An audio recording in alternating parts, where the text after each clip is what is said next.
Likely on 2B2T you've seen quite a lot of obsidian covering Spawn. Currently the most notable is the Spawn Mason's gigantic Masons logo, which extends to even the far reaches of Spawn. But what exactly started all of this artwork? And is there a practical reasoning behind it? Welcome to the start of it all, Obsidian Sky. I got a lot of support from my last video about another historical 2B2T project which I was a part of, so I'm hoping this gets the same kind of support.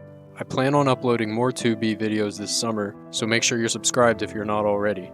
Really appreciate your support, guys. Back to the video. A player named DieloTai and his group Highland decided to take on a project which had lost its momentum by its previous group of workers. The previous leader of the project made a Reddit post suggesting it would be a good idea to make an obsidian platform at Y level 256, but this guy just could not gather enough people to help.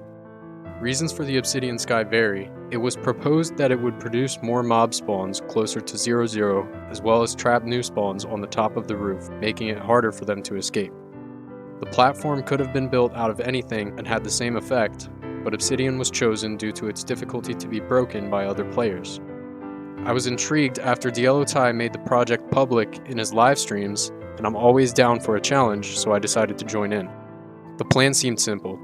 Construct the obsidian platform with a radius of about 500 blocks in each direction from 0-0. Former duplication glitches made it possible for us to use shulker boxes full of ender chests as a source of obsidian. If you don't already know this, when an ender chest is mined without a silk touch pickaxe, it drops 8 obsidian. This means that in one shulker box, we could store 13,824 blocks of obsidian.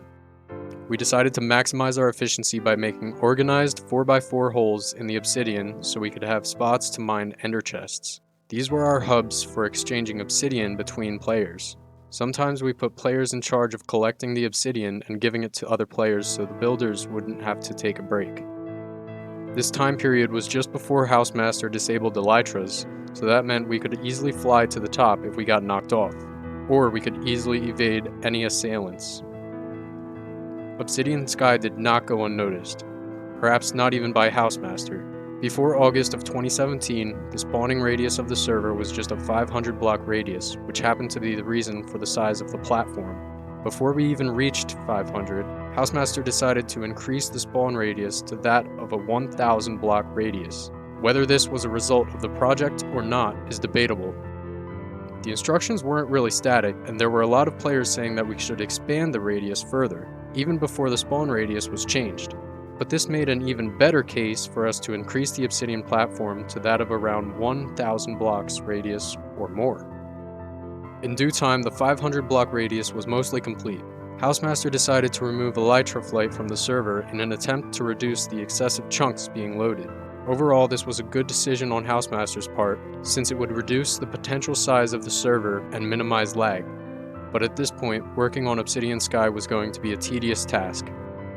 Work on the Obsidian Sky was going to slow down over the course of a month, but it didn't entirely halt. As I mentioned before, the group Highland was mainly in charge of the project, with other randoms like myself joining in to help the cause. But Highland didn't last forever. The Grand Lotus, the Grandmaster of Highland, chose to step down from his position and leave the group. This put DieloTai in charge. The group did perfectly fine for a decent period of time, but Lotus soon came back. He used social manipulation to make Fluffbucket, another Highland member, betray Dielo and kick him out of the group. Lotus was made Grandmaster once again, causing multiple members to outright leave the group. The group was tattered from constant manipulation of its members and has since not been responsible for any project of note, including Obsidian Sky. Highland quickly became the laughingstock of 2B2T. Years later, projects like the ginormous Obsidian Masons logo began to cover Spawn. Dielo ended up joining the Spawn Masons, and after the Spawn Masons' completion of the logo, Dielo suggested to reinvigorate the Obsidian Sky project. The Spawn Masons easily completed the 500 radius, adding up to 1 million blocks of Obsidian Sky placed. But they didn't stop there. In fact, they decided they wanted to expand the platform to 1000. They got some of the way there, but a lot of obsidian and time was still required.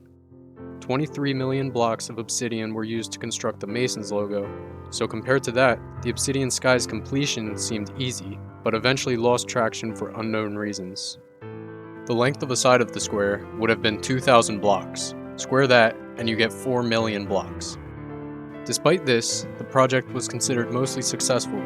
It's since been somewhat destroyed by withers creating small holes in the obsidian, but to this day it can still be well explored as ruins, just like any other structure on 2B. It's really stood up to the test of time and is still one of the most noticeable structures at spawn. Maybe this video could inspire a new group of dedicated players to refurbish and expand the Obsidian Sky. If you know someone who would find this topic interesting, please share this video. I relied heavily on DieloTai to provide most of this information, so huge shout out to him. His YouTube channel, where you can find the original Obsidian Sky live streams, is linked in the description, so go check his channel out. DieloTai is currently working in game development, which has been his lifelong dream, and I wish the best for him. Like or dislike this video, and make sure you comment whether you found it entertaining or if you have any criticism. And thanks for watching. Gosh, there's so much obsidian. I feel like there's nothing happening right now.